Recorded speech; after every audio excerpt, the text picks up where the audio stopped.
नमस्कार दोस्तों। आज ये संघ की आवाज़ आपको कुछ बताने की कोशिश कर रहा होगा, आपको कुछ याद दिलाने की कोशिश कर रहा होगा। ये आवाज़ ही कुछ चीज़ों को इंडिकेट करती है, कुछ नया बताने के इंडिकेट करती है और कहती है कि तुम कुछ करने के लिए बने हो, तुम शंखनाद किए हो, तुम्हें कुछ आज नया करना है। दोस्तों, आज मैं जो चीज़ें बताने वाला हूँ वाकई में बहुत अद्भुत है और बहुत सारी चीज़ें जानने को मिलेंगे। पूरी दुनिया की नज़र उसी पे है। मैं नहीं कहूँगा भारत की नज़र है और हमारी नज़र है, पूरी दुनिया की नज़र उसी पर है कि ऐसा क्या होने वाला है। और वह कोई और नहीं, कोई और चीज़ नहीं, वो अयोध्या है। अयोध्या भूमि जहाँ राजा दशरथ रहते थे। राजा दशरथ का नेतृत्व कहते ना तीनों लोकों में था। वो हम धीरे धीरे जानेंगे कि कैसे अयोध्या पूरे लोकों में समाहित कर लिया है, कैसे पूरी दुनिया की नज़र अयोध्या पे आ टिकी है। अयोध्या की बात करें और राम की बात ना करें तो लगता है अधूरापन है, क्योंकि जो बातें की गई है, जो बताया जा रहा है और जो जताया जा रहा है वो राम अयोध्या के लिए ही तो किया जा रहा है। तो राम अयोध्या का अद्भुत संगम है दोस्तों। जब राम अयोध्या में थे तो राघव राम कहलाते थे। जब वो श्रीलंका से फिर जब अयोध्या लौटे तो रामचंद्र कहलाए। और पूरे दिनचर्या जो 14 साल जो घूमे हैं, कई जगहों पर जा कर के पूरे भारत भ्रमण, इवन नेपाल, पाकिस्तान, वो सारे जगहों से घूमने के बाद वो पुरुषोत्तम कहलाए हैं। तो आज हम सारी चीज़ों को जानने की कोशिश करते हैं और यह जो अयोध्या की भूमि है उसके बारे में भी जानने की कोशिश करते हैं, क्योंकि यह कई हजार वर्षों से यह मेहनत, तपस्या और कहते हैं आहुति और बलिदान का यह त्यौहार बहुत जल्द आपके आने वाले हैं। ऐसा बताया जाता है कि 22 जनवरी को प्राण प्रतिष्ठा होने वाली है, वो भी श्री राम को प्रतिष्ठा होने वाली है। श्री राम की प्राण की आहुति होने वाली है और वह रामलला का मंदिर हम सारे लोगों के लिए आत्मसात होने वाला है और हम पूरी आज़ादी के साथ वह देख पाएंगे। यह 500 वर्षों का संघर्ष, यह 500 वर्षों का परिणाम और इतने लोगों का सपोर्ट, खास के भारतवासियों का नहीं, पूरे देशवासियों का सपोर्ट, ये मिलना कहीं और संभव नहीं है और कोई यह एहसास नहीं है। मैं सबसे पहले बताऊं कि यह कैसे ग्लोबल कनेक्ट हो रहा है। पूरे ही इंडिया, पूरे ही वर्ल्ड से इस अयोध्या के रामलला मंदिर से कैसे कनेक्ट हो रहे हैं और पूरी देश की निगाहें कैसी हैं। सबसे पहले मैं बात करूं तो अपने पड़ोसी मुल्क नेपाल। क्या नेपाल को कोई भुला सकता है कि नेपाल में किस तरह से राम की पूजा होती है। और वहाँ पर जो शालिग्राम रॉक्स हैं, जहाँ पर माता सीता बैठी हुई थी, और वो शालिग्राम रॉक्स खुद नेपाल अयोध्या को भेंट कर रहे हैं। वो शालिग्राम रॉक्स भी अयोध्या में लाया जा रहा है। इसके वजह कई सारे हो सकते हैं। इंडिया और नेपाल का रिलेशनशिप कितना स्ट्रॉन्ग होने वाला है हम आपको बता नहीं सकते। जब दो देश एक दूसरे से सहयोग करते हैं, लेन देन करते हैं, एक दूसरे के कार्य में सहयोग करते हैं, तो दोनों देशों का स्ट्रॉन्ग कनेक्शन होता है। दोनों देशों की इकोनॉमी बदलने लगती है और वह दोनों देश का विकास तभी संभव हो पाता है। और यह कहीं न कहीं नेपाल वह शालिग्राम दे करके वह जताने की कोशिश कर रहा है कि भारत में ही राम नहीं बसते हैं, नेपाल में भी राम बसते हैं। और अगर हम बात करें तो अपने और पड़ोसी मुल्क श्रीलंका को कोई कैसे भूल सकता है, जहाँ पर रावण का घर हुआ करता था, जहाँ पर पूरी लंका रहती थी। आज वही श्रीलंका से क्या क्या चीज़ें नहीं आ रहा है। श्रीलंका से बहुत सारे शालिग्राम पत्थर और भी कई सारे जो पत्थर से शिलाएँ हैं, ज्वेलरी है, वो सब वैसे एंटीक पीसेस है जो अयोध्या में दान किए जा रहे हैं। जब राम भारत में रहते थे तब राम थे, लेकिन जैसे ही जब श्रीलंका जाते हैं और रावण को मार करते हैं, यानी अधर्म का नाश करते हैं, तो धर्म के प्रतीक समझे जाते हैं। आज वही धर्म के प्रतीक श्री राम कहते हैं ना, केवल इंडिया में नहीं, वो श्रीलंका में बसते हैं, क्योंकि श्रीलंका में माता अशोक वाटिका में कितने वर्षों बिताई है। वह अशोक वाटिका श्रीलंका का प्रतीक है। वो श्रीलंका में भी इसलिए राम की पूजा होती है, माता सीता की पूजा होती है और ऋभेन्द्र रावण की भी पूजा होती है। तो इसलिए हम कहते हैं कि यह मुल्क सिर्फ हमारा ही नहीं है, हम भारतवासी सिर्फ भारत के ही नहीं है, पूरे देश ही भारत में है। इसलिए भारत को भारत ही नहीं कहा जाता, अखंड भारत कहा जाता है। इसलिए जब राजा दशरथ जब अयोध्या में राजा थे तो कहा जाता था कि वो तीनों लोकों के स्वामी थे। और जब राम भी जब बने थे तो वैसे ही धरती गगन आकाश पाताल हर लोग उनसे जानते थे, उससे रूबरू होते थे। ऐसी थी उनकी मोहमाया, वैसी थी उनकी प्राण प्रतिष्ठा। जब राम जब आए थे, जब श्रीलंका से जब आए थे, रावण को मार करके आए थे, तो नील, जामवंत, हनुमान, सुग्रीव सारे करुणा से विलाप रहते हैं। अब उन्हें रहा नहीं जा रहा था, वो राम भली भांति समझ जाते हैं, इनकी मर्म को समझ जाते हैं और तब वो पुष्पक विमान से सबको अयोध्या ले आते हैं। यह इत्तेफाक नहीं है, यह प्रेम है, यह निष्ठा है। यही कैरेक्टर्स सिर्फ राम में मिलता है और यही भारतवर्ष में, यह अयोध्या में जो प्रतिमा रामलला की बन रही है, यही चीज़ की निशानी दिखाई जा रही है कि हम कैसे एक हैं, हम कैसे निष्ठावान हैं, हम एक जगह मिल करके क्या क्या नहीं कर सकते हैं। और धीरे धीरे हम दूसरे मुल्क की तरफ बढ़ते हैं। तो इंडोनेशिया की बात करते हैं तो इंडोनेशिया की सबसे बड़ी खासियत क्या है कि वहाँ पर वाल्मीकि और कंबन जैसे रामायण पढ़ाए जाते हैं। यह वाकई में जिस रामायण को सुन करके पढ़ करके हम बच्चे बड़े हो रहे हैं, हमारे देश में हर जगह रामायण टेलीकास्ट होता तो लाखों लोगों की भीड़ लग जाती थी। वही रामायण, वही कंबन रामायण और वही वाल्मीकि रामायण वहाँ इंडोनेशिया में पढ़ाया जाता। और वहाँ पर कई सारे मूर्ति हैं, हनुमान की मूर्ति है, गरुड़ की मूर्ति है, बाली की मूर्ति है, ऐसे सारी चीज़ें उस देश में देखने को मिलता है। और सबसे मज़ेदार केस जो है थाईलैंड में देखने को मिलता है। थाईलैंड जहाँ पर कल्चरल थाई कल्चर्स है, लेकिन वहाँ का जो थाई कल्चरल है और वहाँ का जो फेस्टिवल है और इंडिया का फेस्टिवल से अगर मैच किया जाए कि जिस तरह से वो इनकारनेट करते हैं, वो कहीं ना कहीं सिमिलरिटी मिलती है। वहाँ कलर ऑफ लाइट मनाया जाता है, यहाँ दिवाली मनाया जाता है।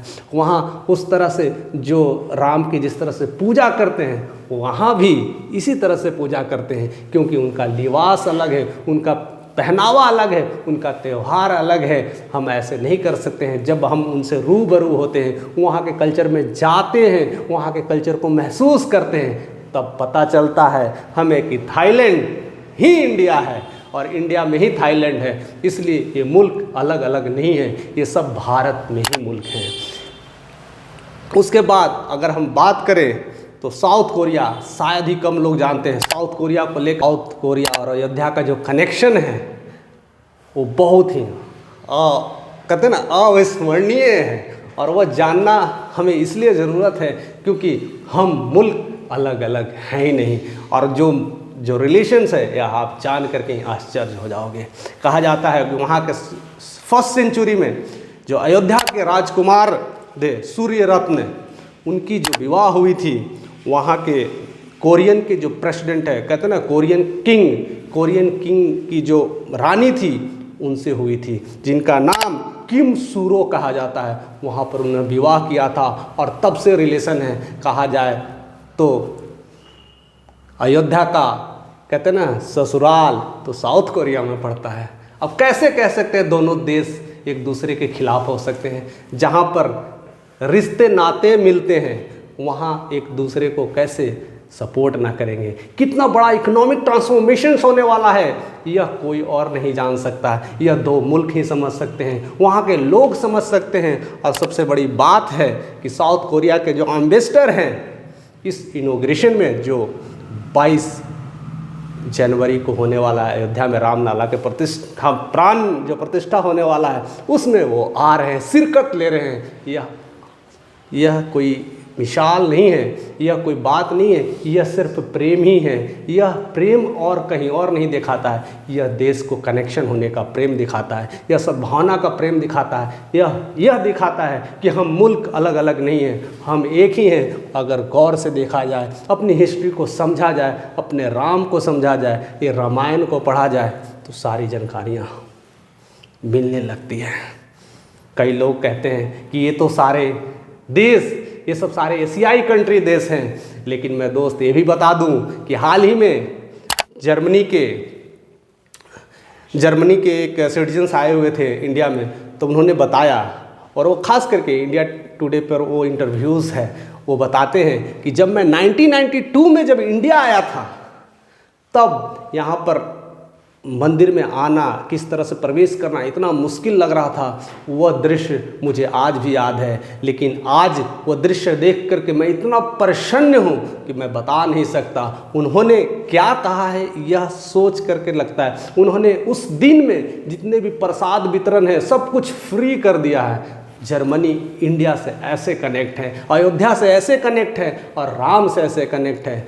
तो इसीलिए कहते हैं यह मुल्क अलग नहीं है, यह मुल्क एक ही है। और जिस तरह से राम ने हर मुल्क को कनेक्ट किया है, या रामायण ने हर मुल्क को कनेक्ट किया है, यह वाकई में काबिल तारीफ़ है। इसलिए हमें राम की सद्भावना को जानना है, राम के गुण को पहचानना है, हम अपने अंदर श्री राम को जगाना है दोस्तों। इसलिए हर लोग इस तिथि का इंतज़ार कर रहे हैं, पूरी दुनिया, पूरे मुल्क लोग इसके इंतज़ार में हैं। कहते हैं इस दिन सिर्फ त्यौहार ही नहीं होगा, महात्यौहार होने वाला है, उत्सव होने वाला है। पूरे लोग, दुनिया की नज़र इन पे रहेगी, और कई सारे इकोनॉमिक ग्रोथ देखने को मिलेंगे, कई सारे देशों के रिलेशनशिप सुधरने वाले हैं, और हम एक आने वाले हैं। कहते हैं अखंड भारत का जो सपना था, वो सपना शायद पूरा होने वाला है। कहीं न कहीं हमारे अंदर राम फिर आने वाले हैं। ये इतने सालों का प्रयास, और यह सारे चीज़ देखने को मिलेंगे।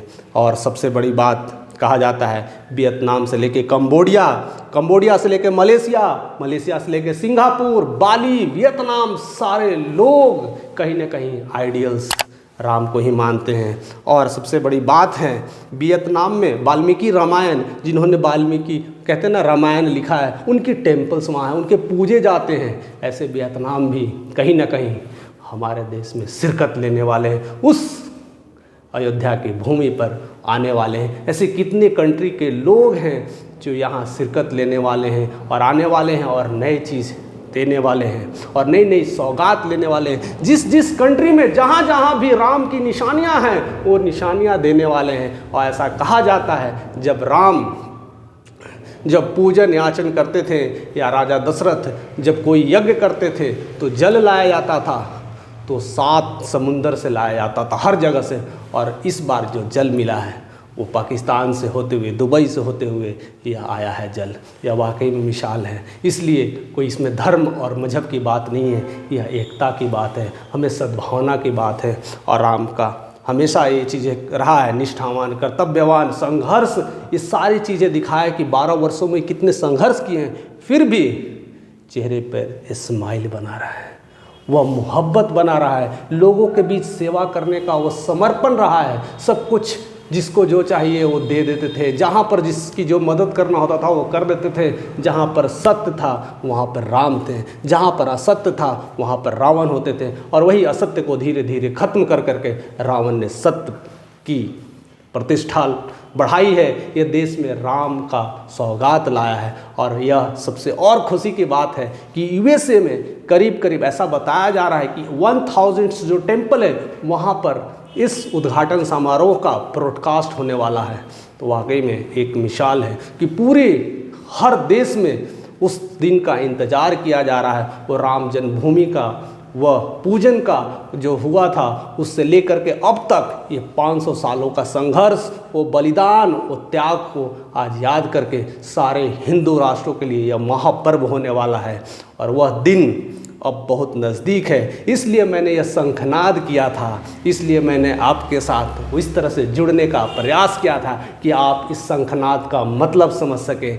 इस शंखनाद से लोगों को मैं यह जताने की कोशिश किया है, यह बताने की कोशिश किया है कि ये सारे मुल्क, ये सारे देश अलग नहीं हैं, ये सब अखंड भारत ही हैं और अखंड भारत से सारे लोग जुड़े हैं और सारे देश में इकोनॉमी बूम होने वाली है और हमारा ग्रोथ इकोनॉमिकली हर तरह से ग्रोथ होने वाले हैं। और ऐसे जब इंडिया ग्रोथ करेगा तो हर लोगों को सपोर्ट करेगा और यही राम का मिशन है। और सबसे बड़ा बात है, कहता है बी गुड डू गुड। हमेशा लोगों के लिए आप अच्छे करोगे तो आप तो अच्छे बन ही जाओगे।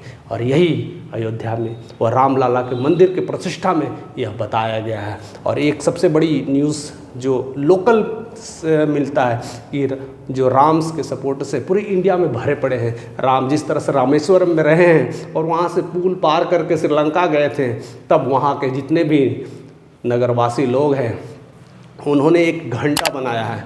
वो करीब 612 केजी का घंटा बना है और उस घंटे पे लिखा है जय श्री राम। और वो जब घंटा जिस तरह से उसे डिज़ाइन किया गया है, वो घंटे की जब आवाज़ होगी, जब वो बजेगी, उस देर में थोड़ी देर के लिए शांति से जब बैठ जाओगे तो आपके में अंदर से एक नई ऊर्जा का वास होगा और वहाँ से एक नई ह्यूमैनिटी डेवलप होने वाला है और एक नया संचार होने वाला है। और ऐसे ही हम देश में एक होने वाले हैं। इस फेस्टिवल को, इस महा फेस्टिवल को हर लोगों का इंतज़ार है। आप भी इस मुहिम में शामिल होइए और नई साल में एक नया सौगात पाइए। हमारे साथ ऐसे ही बने रहने के लिए आपका तहे दिल से शुक्रिया। आप जितना से जितना लोगों तक वीडियो को शेयर करेंगे या ज़्यादा लोगों तक फैलेगा और सही चीज़ों का पता चलेगा कि हम भारतवर्षी एक ही हैं। सारे मुल्क से मेरे सी किसी से किसी की कोई दुश्मनी नहीं है, हम सब एक हैं। Be good and we will be feel good. इसलिए हमेशा हम अच्छे करेंगे और अच्छा बन के रहेंगे। हमारे साथ यूं ही बने रहने के लिए आपका तहे दिल से शुक्रिया। So thank you for watching this video.